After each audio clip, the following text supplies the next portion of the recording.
எல்லாருக்கும் வணக்கம். இன்னைக்கு நம்ம சேனல்ல நம்ம டைரக்டர் சுதா கங்கரா அவங்களுடைய இயக்கத்துல சிவகார்த்திகேயன், ரவி மோகன், அப்புறம் அதர்வா, ஸ்ரீலீலா இவங்களுடைய நடிப்புல வெளிவரப்போகிற படமாகிய பராசக்தி படத்தினுடைய ஒரு ட்ரைலர் ரிவ்யூ, இல்ல பிரேக் டவுன், இல்ல எப்படி இருந்துச்சு ட்ரைலர் அப்படிங்கிறதுக்கான ஒரு ஒரு சின்ன வீடியோ தான் இது. பராசக்தி அப்படிங்கிற அந்த ஒரு டைட்டிலே பார்த்தீங்கன்னா இந்த படம் ஸ்டார்ட் பண்ணதுல இருந்தே ஒரு ஹைப் வந்து தொத்திக்குச்சு. ஒன்று. ரெண்டாவது அதில் வந்துட்டு சூர்யா நடிக்கிறதா இருந்தது. சில காரணங்களால வந்துட்டு அவங்க வெளியே போனாங்க. அப்புறம் தனுஷ் நடிக்கிறதா இருந்து அந்த ரோல் சிவகார்த்திகேயனுக்கு போச்சு. ஸோ படம் வந்து 1960s வந்துட்டு நடக்க போகுது. இது ஒரு ஹிந்தி எதிர்ப்புக்கு எதிரான ஒரு படம். ஹிந்தி எதிர்ப்புங்கிற விஷயத்துடைய அடிநாதம் என்ன, அதற்காக தமிழ்நாட்டில் எவ்வளோ பெரிய போராட்டங்கள் நடந்தது, 20 வருஷத்துக்கு அப்புறம் ஹிந்தினாலே வந்து மக்கள், அதாவது தமிழ்நாடு மக்கள் ஒரு ஸ்டெப் பேக் போறதுக்கான காரணங்கள் என்ன, ஸோ இந்த மாதிரி தான் விஷயங்கள் இருக்க போகுது அப்படிங்கிறத இந்த படம் பேச போகுது. இது முழுக்க முழுக்க வந்துட்டு ஒரு ஹிந்தி எதிர்ப்புக்கு எதிரான படமா அப்படின்னு கேட்டீங்கன்னா கிடையாது. அதுல ஒரு டயலாகாவே வரும், நாங்க வந்து ஹிந்திக்கு வந்து எதிர்ப்பு தெரிவிக்கிறது எங்க வேலை கிடையாதுமா, ஹிந்தி திணிப்புக்கு தான் வந்துட்டு நாங்க எதிர்ப்பு தெரிவிக்கிறோம் அப்படிங்கிற மாதிரி ஒரு டயலாக் வருது. ஸோ அதுதான் விஷயம்.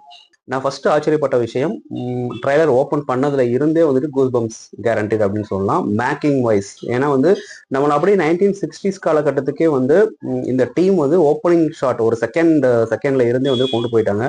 அந்த அந்த பீரியட்ல இருந்து அந்த ஒரு ட்ரெயின், கூஸ் வண்டின்னு சொல்லுவாங்க, ஸோ அந்த விஷயங்கள்ல இருந்து டீடைலிங், அப்புறம் அந்த ஒரு hair style, costume, set work மெயினா அது வந்து இந்த படத்துல மிகப்பெரிய லெவல்ல வந்து பேசப்படும். இந்த செலியன் அப்படிங்கிற கேரக்டர்ல சிவகார்த்திகேயன் நடிக்கிறார் நினைக்கிறேன், திரு அப்படிங்கிற கேரக்டர்ல அதர்வா நடிக்கிறாங்க. ஸோ இவங்க ரெண்டு பேரும் வந்துட்டு பிரதர்ஸாகவும், செலியன் கேரக்டருக்கு அந்த ஒரு லவ் அந்த போர்ஷன்ல வந்துட்டு ஸ்ரீலீலா வர்றாங்க. அவங்க வந்துட்டு ஹிந்தி சொல்லி கொடுக்குற பொண்ணா வந்து வர்றாங்க. இந்த போர்ஷன் இப்படி இருக்கிறப்போ அங்க ஒரு போலீஸ் ஆபீசரா ஒருத்தர் வராரு. அவர் தான் வந்து நம்ம வில்லன் ஜெயம் ரவி அவர்கள். அதர்வா வந்துட்டு ஒரு போராளியா வர்றாங்க. சிவகார்த்திகேயன் மத்திய சர்க்கார் கீழே ஒர்க் பண்ற ஒரு ஆளா இருந்து அப்புறம் போராளியா வந்து கன்வெர்ட் ஆகுறாங்களோ அப்படிங்கிற மாதிரி ஒரு விஷயம் இருந்தது. மற்ற ஆக்டர்ஸ் எல்லாத்தையுமே விட நிறைய இடங்கள்ல எனக்கு இந்த ட்ரைலர்ல ஜெயம் ரவி அவங்களுடைய பர்ஃபார்மன்ஸ் ரொம்ப பிடிச்சிருந்தது. அந்த கண் பார்வையிலே பாத்தீங்கன்னா ஒரு மிரட்டுற துணி அப்படின்னு ஒரு விஷயம் இருக்கும் இல்லையா, ஸோ அதை பெர்ஃபார்மன்ஸ் வைஸ் வரப்போ கம்பேரிட்டிவ்லி மற்ற 3 பேரை விட ஜெயம் ரவி அவர்கள் ஒரு ஒரு ஒரு 2 ஸ்டெப் வந்துட்டு முன்னாடி இருக்கிறாரோ அப்படிங்கிற ஃபீல் வந்துட்டு பெர்ஃபார்மன்ஸ் பொறுத்த வரைக்கும் எனக்கு இருக்கு.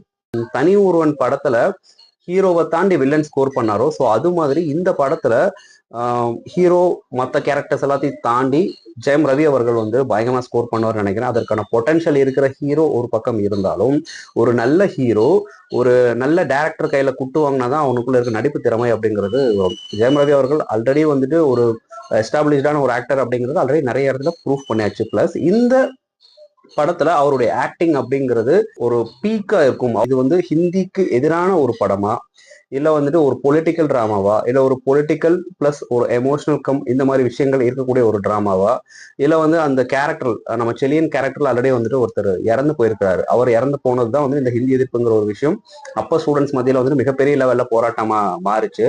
ஸோ அந்த கேரக்டரா பிளே பண்ணக்கூடிய சிவகார்த்திகேயன் அவருடைய ஒரு லைஃப் பத்தின ஒரு படமா, ஸோ இப்படிப்பட்ட நிறைய விஷயங்கள் வந்துட்டு அங்கங்க டாட்டா வச்சிருக்காங்க. அந்த டாட் எல்லாம் கனெக்ட் பண்ற விதமா படம் எப்படி இருக்கும் அப்படிங்கிற ஒரு விஷயம் வந்து நம்ம தேட்டரை பார்த்தா தான் தெரியும். ட்ரெய்லர் கட்டுமே பாத்தீங்கன்னா ரொம்ப ஆவு அந்த மாதிரி வந்து ஒரு மாஸ் கமர்ஷியல் அந்த மாதிரி கட் பண்ணாம ஸ்லோவா கட் ஆயிட்டு அப்படியே கொஞ்சம் கொஞ்சமா எலிவேட் ஆகிறது. அந்த எலிவேட் ஆகிற போர்ஷனுமே பாத்தீங்கன்னா ஒரு மாஸான ஒரு என்டர்டைனிங் ஃபிலிமா இல்லாம ஒரு கிளாஸான ஒரு ஃபிலிமா இருக்கும் அப்படிங்கிற மாதிரி எனக்கு ஃபீல் ஆகுது. மாஸ் அந்த ஆடியன்ஸ்க்கு தகுந்த விஷயங்களும் இருக்கு. பட் இந்த படம் வந்துட்டு ஒரு ஒரு மாதிரி சட்டலா வந்துட்டு ஸ்டார்ட் ஆயிட்டு ஒருத்தவங்களுடைய லைஃப் எப்படியெல்லாம் வந்துட்டு பிரான்ச்சா பெரியுது, அது வந்துட்டு தமிழ்நாடு லெவல்ல வந்து ஒரு எதிர்ப்பா வந்துட்டு எவ்வளவு தூரம் வந்துட்டு போகுது அப்படிங்கிற ஒரு விஷயத்த வந்து பேசப்படக்கூடிய ஒரு பொலிட்டிக்கல் டிராமா, பிளஸ் வந்து தன்னுடைய உரிமைகளை விட்டு கொடுக்காத ஒரு போராளியுடைய தாட் என்ன அப்படிங்கிறத வந்து சொல்லக்கூடிய ஒரு விஷயமா இருக்கும். கண்டிப்பா அந்த பீரியட்ல இருந்த நம்ம அந்த திராவிட கழகங்கள் வந்து ஹிந்தி அப்படிங்கிற ஒரு விஷயத்த வந்து எதிர்த்தாங்க. அந்த விஷயம் ஒருவேளை அப்போ வந்து திணிப்பா இருந்தாலோ இல்ல வந்துட்டு அதை எல்லாருமே கத்துக்கணும் அப்படிங்கிற ஒரு விஷயமா வந்து தமிழ்நாடு ஃபுல்லா ஸ்ப்ரெட் ஆயிருந்தாலும் கொஞ்சம் யோசிச்சு பாருங்க, இந்த 60 வருஷத்துல டெக்னாலஜி எல்லாம் மாறிடுற இந்த காலத்துல வந்து தமிழ்நாடு, தமிழ்நாட்டு மக்கள் அப்படிங்கிற அவங்களுடைய அந்த கல்ச்சர்ல இருந்து எல்லா விஷயங்களுமே வந்து மாறி இருக்கும். மேபி அவங்க அப்போ போட்ட அந்த உரமா விதைய தெரில. தமிழினுடைய பண்பாடு கலாச்சாரம் அப்படிங்கிற ஒரு விஷயம் வந்து இன்னமும் இருக்கிறதுக்கு ஒரு வகையில வந்து அன்னைக்கு அந்த திராவிட கழகங்கள் மெயினா ஸ்டூடெண்ட்ஸ் அவங்க வந்துட்டு எடுத்த இந்த போராட்டம் வந்து மிகப்பெரிய லெவல்ல வந்துட்டு ஒரு சீட் மாதிரி இருக்கு. ஸோ அதை பத்தின ஒரு படம் இன்னைக்கு வரப்போகுது அப்படிங்கிறப்போ இந்த ஜென்ரேஷன் பீப்புள் வந்து அதெல்லாம் வந்து கண்டிப்பா தெரிஞ்சுக்கணும் அப்படின்னு நான் நினைக்கிறேன். மெயினாக வந்து ஸ்டூடெண்ட்ஸ் வந்து தெரிஞ்சுக்கணும். நம்ம என்னதான் வந்துட்டு ஒரு பொலிட்டிக்கல் பார்ட்டியை வந்து சரியில்லை இது சரியில்லை அப்படின்னு சொன்னாலுமே இதுக்கு முன்னாடி இருந்த தலைவர்கள் அந்த ஒரு பொலிட்டிக்கல் பார்ட்டியை தமிழ்நாடுல வேரூன்றி ஒரு விருட்சமா வளர வைக்கிறதுக்கு எவ்வளவு பெரிய போராட்டங்கள் எவ்வளவு பெரிய தியாகங்கள் எல்லாம் பண்ணியிருக்கிறாங்க அப்படிங்கிற ஒரு விஷயத்த ரொம்ப டீட்டெயிலிங்கா சொல்லக்கூடிய படமாகவும் அந்த விஷுவல்ஸ்க்கு தகுந்த மாதிரி பிஜிஎம் போட்டிருக்கிறதுல வந்துட்டு மனுஷன் பின்னி எடுத்திருக்கிறாரு. நம்மள ஒரு பெரிய ஸ்கிரீன்ல பாக்குறப்போ 1960s கொண்டு போறக்கூடிய அந்த திறமை, அந்த என்னதான் ஸ்கிரீன் பிளேயா இருந்தாலும் அதை மியூசிக்ல வந்து கன்வெர்ட் பண்ணணும் இல்லையா? ஸோ அந்த விஷயங்களை தான் ஜிவியோடைய மேஜிக்கை வந்துட்டு ஒரு நல்ல தியேட்டர்ல வந்து நான் உட்காந்து பார்க்க போறேன். ஸ்லோவா ஸ்டார்ட் ஆயிட்டு அந்த கிளாஸியான சில விஷயங்களை எல்லாம் உள்ள இருந்து ஒரு உரிமைக்காக தன்னுடைய மக்களுடைய நலனுக்காக போராடுற ஒரு போராளுடைய பாயிண்ட் ஆஃப் வியூ ஆரம்பிக்கிற படம் வந்து தமிழ்நாடு ஃபுல்லா வந்து மொழிக்காக எவ்வளவு பெரிய போராட்டங்கள் நடந்தது அப்படிங்கிற ஒரு விஷயத்த பேசக்கூடிய படமா இருக்குமோ அப்படிங்கிறது என்னுடைய ஒரு கெஸ் அப்படின்னு வந்துட்டு வச்சுக்கோங்க. கிளாஸியான விஷயங்களை வந்துட்டு முக்கியமான விஷயங்கள் எல்லாம் நம்ம டச் பண்றப்போ அதோ எவ்வளோக்கு எவ்வளோ வந்துட்டு எனக்கு கொஞ்சம் இன்ட்ரெஸ்டா சொல்றது இந்த ஸ்கிரீன் பிளேல கொஞ்சம் டைட்டா இருந்தா வந்துட்டு கொஞ்சம் பெட்டர். அந்த டைட்னஸ் வந்துட்டு கொஞ்சம் கம்மியாச்சுன்னு வச்சுக்கோங்களேன், என்னடா ரொம்ப போர் அடிக்குது கிரிஞ்சா இருக்குது அப்படிங்கிற மாதிரி ஈஸியா வந்துட்டு இப்ப இருக்க ஜென்ரேஷன் சொல்லிட்டு போயிடுவாங்க. ஸோ அந்த விஷயங்கள் எல்லாம் சுதா கங்கரா மேடம் அவங்களுக்கு வந்து கண்டிப்பா தெரிஞ்சிருக்கும்.